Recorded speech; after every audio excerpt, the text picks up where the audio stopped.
Hi, I'm Jimmy Chang, and we're here to talk about what is offset in statistics. Now, the offset is known as an offset variable. Now, this is a variable that's used in the Poisson regression model.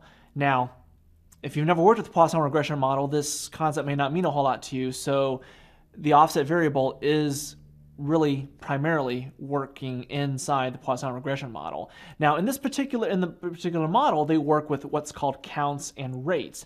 Now, a count, we're talking about individual counts. For example, the number of words that you can type, the number of colds you might observe in a hospital, for example, whereas a rate can be thought of as miles per hour, words per minute, things like that. Now, a rate is equal to the count per unit time.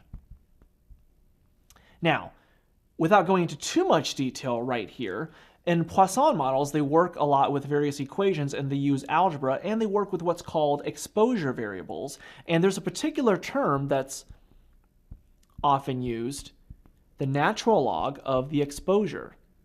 Now, this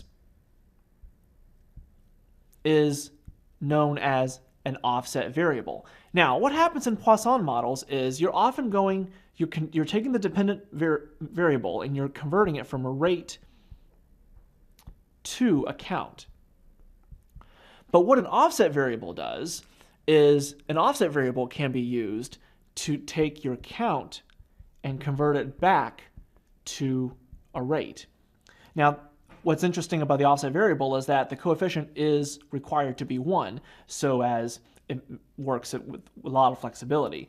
But basically, just to kind of summarize, in Poisson models, you convert the dependent variable from a rate to a count, and an offset variable takes you from a count to a rate.